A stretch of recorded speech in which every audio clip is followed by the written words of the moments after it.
Salam alaikum. Notre leçon d'aujourd'hui concerne les lentilles minces. En arabe, on dit l'adasat rafiqa. Donc, les lentilles minces que vous pouvez trouver dans différents appareils d'optique, les lunettes, le microscope, la loupe, etc.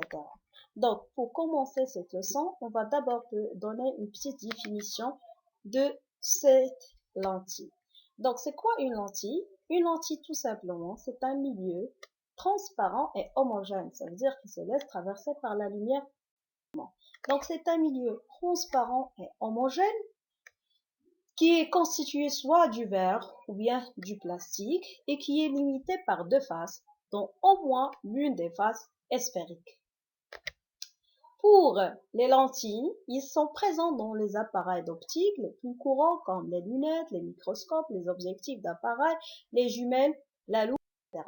Donc, maintenant, pour les lentilles, on va d'abord classer les lentilles. Pour classer ces lentilles, nous allons voir deux types de classement, ou bien de classification.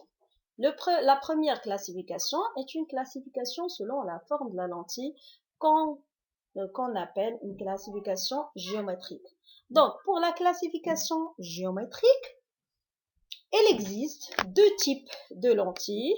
Donc, des lentilles qu'on appelle des lentilles à bord mince. Alors, les lentilles à bord mince, comme vous allez voir maintenant, ce sont des lentilles qui sont plus épaisses au centre, mais qui sont minces au bord.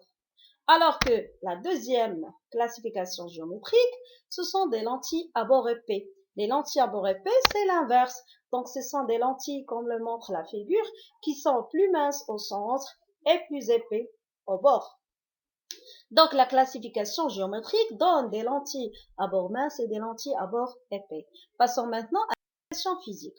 Pour la classification physique, on classe selon le rôle de chaque lentille. Donc, puisque vous avez deux classifications géométriques, alors nous avons aussi deux classifications physiques.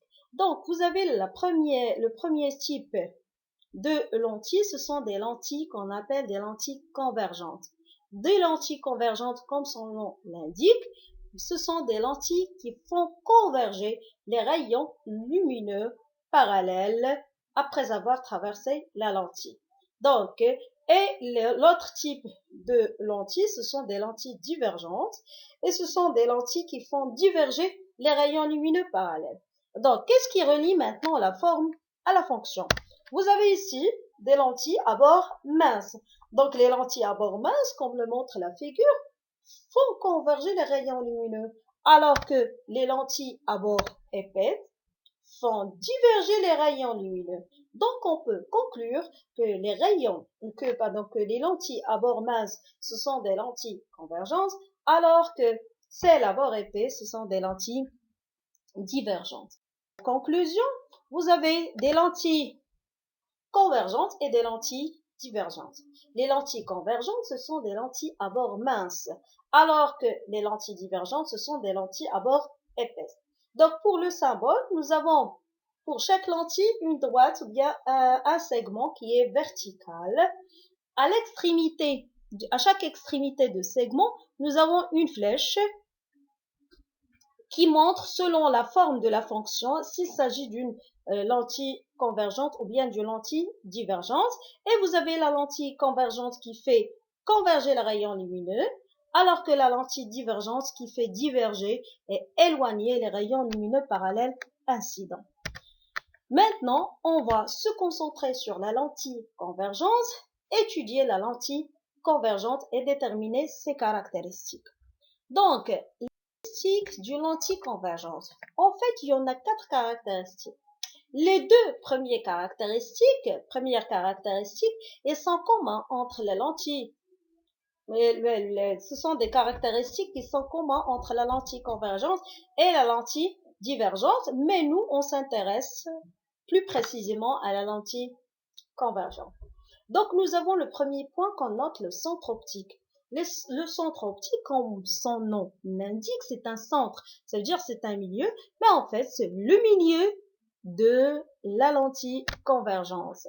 Donc, le centre optique est le centre de symétrie de la lentille.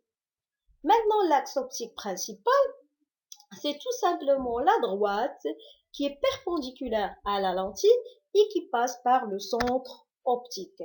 Donc, l'axe optique principal est la droite passante par le centre optique est perpendiculaire au plan de la lentille. Cette lentille convergente fait converger les rayons lumineux vers un point. Ce point s'appelle le foyer principal image. Donc, le foyer principal image noté F', on le note F', d'une lentille convergente est le point où la lentille fait converger un faisceau de rayons parallèles à l'axe. Alors, nous avons encore un autre point qui est la symétrie du point F' par rapport à O. Ça veut dire O est le milieu du segment F', qu'on note le foyer principal objet symbolisé par la lettre grand F. Donc, le foyer objet grand F est la symétrie de F' par rapport au centre optique.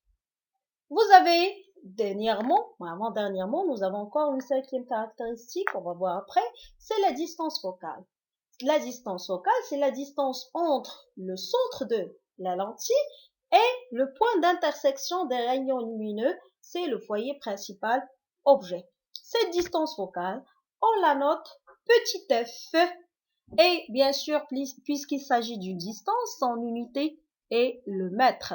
Donc, on écrit petit f égale à OF égale à OF'. Bien sûr, c'est bien évidemment parce que O est le centre, bien le milieu du segment F'. Vous avez maintenant un schéma qui représente ces caractéristiques. Donc, nous avons le symbole d'une lentille convergence. L'axe optique, c'est l'axe perpendiculaire à la lentille passant par le centre optique O. Vous avez encore deux foyers, les foyers principal image et le foyer principal objet qui sont symétriques par rapport à O. Donc vous avez, on note le foyer image F, le foyer objet est noté F'. Vous avez des rayons lumineux incidents lorsqu'ils traversent la lentille, émergent en se regroupant et en passant par le foyer principal objet F'. Dernièrement, la distance qui sépare le foyer principal image au centre optique, c'est la distance focale qu'on note petit f. Maintenant, on va passer à une autre caractéristique, une dernière caractéristique de cette lentille. Vous savez bien que les lentilles convergentes font converger les rayons lumineux vers un point F'. C'est clair. Mais qu'est-ce qui fait la différence entre les différents lentilles convergentes? Bien sûr, c'est la capacité ou bien le pouvoir que possède la lentille pour faire converger les rayons lumineux le plus proche du centre optique. Autrement dit, chaque lentille possède sa propre distance focale. D'autant que la distance focale est petite, alors la lentille est plus forte. Elle a la plus de capacité de faire converger les rayons lumineux.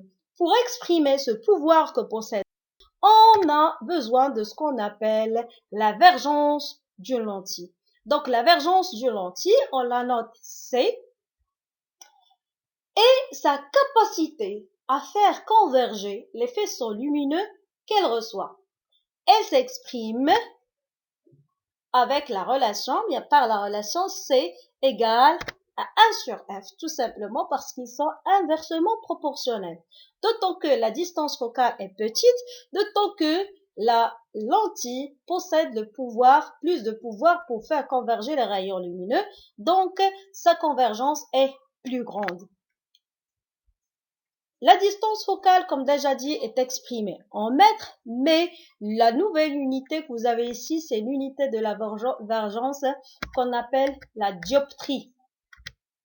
Donc, c'est vergence en dioptrie, alors que F est la distance focale en mètres. On peut aussi écrire F égale à 1 sur C. Dans des exercices, on vous demande de calculer la vergence de la lentille, ou bien on vous donne la valeur de la vergence de la lentille et à vous de conclure la valeur de la distance focale. Donc, maintenant, on passe à la construction de l'image par une lentille convergente. Avant d'essayer de construire cette image, nous avons besoin de savoir ce qu'on appelle les conditions de Gauss. Ça veut dire les conditions pour avoir une image plus nette d'un objet lumineux. Donc, pour obtenir une image plus nette d'un objet avec une lentille convergente, il faut deux conditions. La première, il faut placer l'objet AB de façon perpendiculaire à l'axe optique de la lentille. Et les rayons doivent être plus proches de l'axe optique et peu inclinés. La deuxième condition, c'est qu'ils peuvent placer un diaphragme auprès de la lentille convergente. Donc, les conditions de Gauss, ce sont des conditions nécessaires pour la formation de l'image. Maintenant, la question qui se pose, comment peut-on construire une image? Pour construire une image, nous avons besoin d'abord de ce qu'on appelle les rayons particuliers. C'est quoi les rayons particuliers? Ce sont des rayons dont nous savons déjà leur trajectoire avant d'arriver vers la lentille et après avoir traversé la lentille. Donc, découvrons le premier rayon particulier. Je pense que vous l'avez déjà vu. Donc, vous avez le premier rayon particulier, c'est les rayons qui arrivent parallèlement à l'axe optique. Ces rayons, lorsqu'ils émergent, ils passent forcément par le foyer principal image. Donc, le premier rayon particulier, c'est tout rayon incident parallèle à l'axe principal d'une lentille convergente émerge en passant par le foyer principal image F'. Le deuxième rayon particulier, c'est le rayon qui passe par le centre optique. Ce dernier continue sa trajectoire après avoir traversé la lentille sans être dévié. Ça veut dire que tout rayon passant par le centre optique n'est pas dévié. Le troisième particulier, c'est le rayon incident mais qui passe par le foyer principal objet. Ce rayon, lorsqu'il émerge, il émerge, donc il devient parallèle à l'axe optique. Donc, à l'aide de ces trois rayons lumineux, on peut construire A', B', une image d'un objet lumineux AB.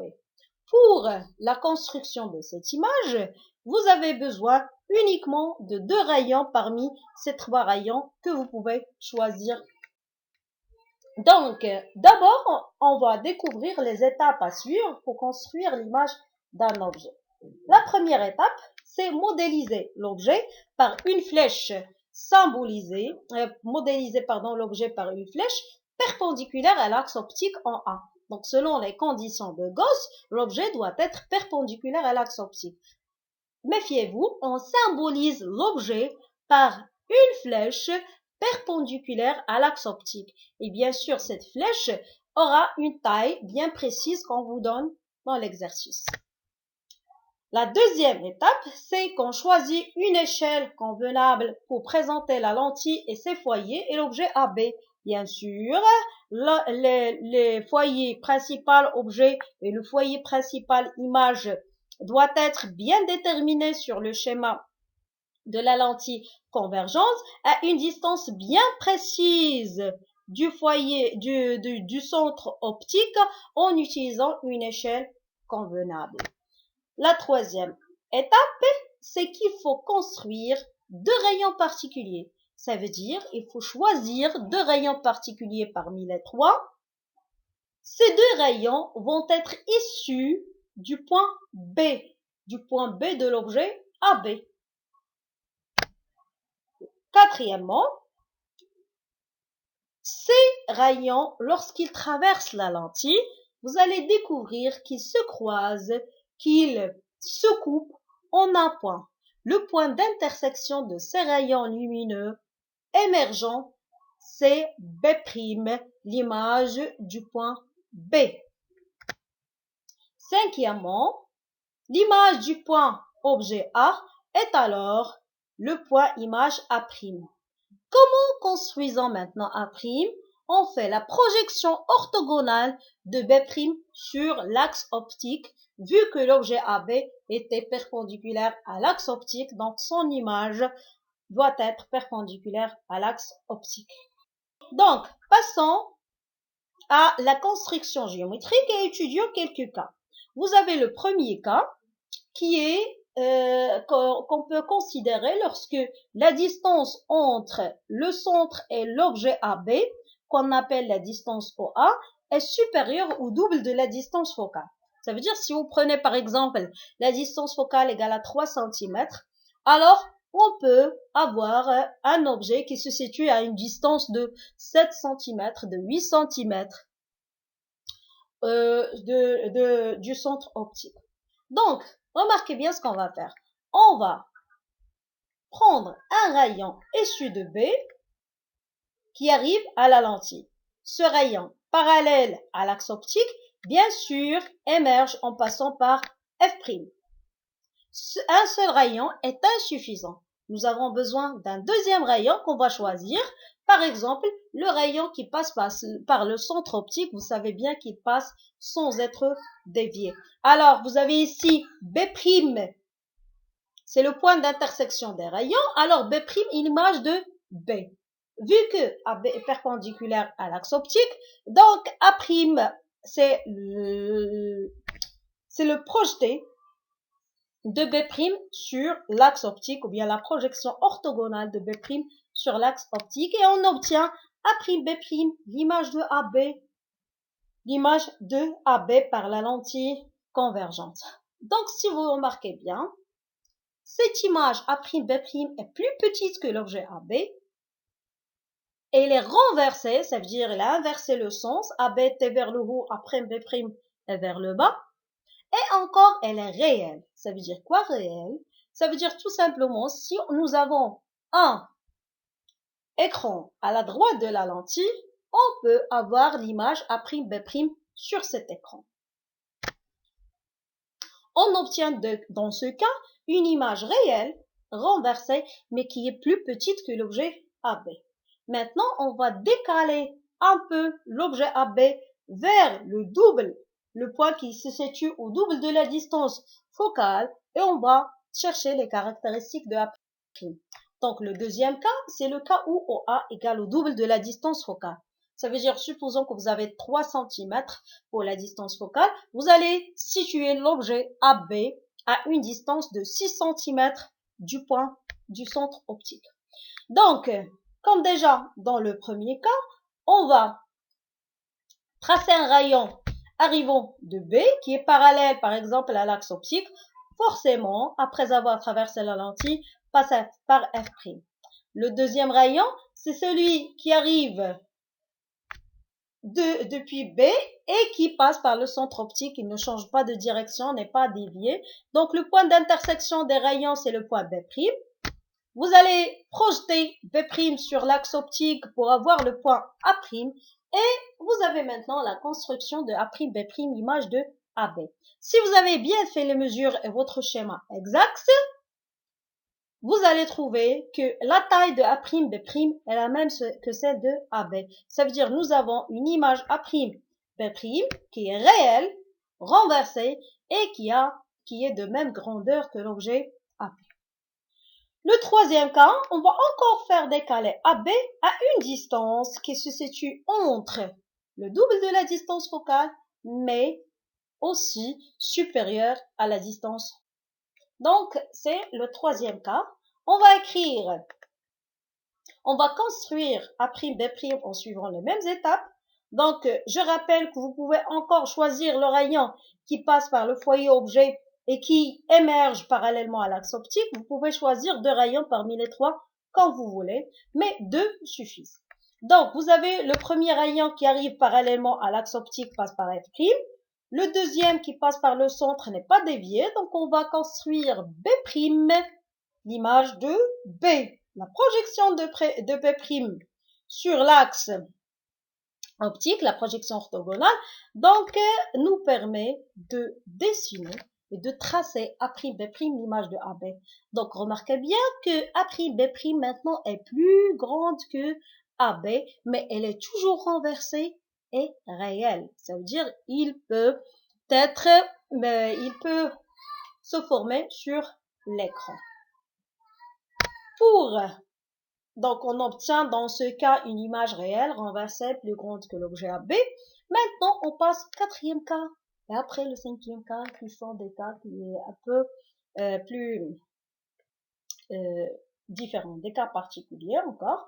Donc, si on met maintenant l'objet OA, l'objet AB, à une distance OA qui est égale à la distance focale, qu'est-ce qui arrive?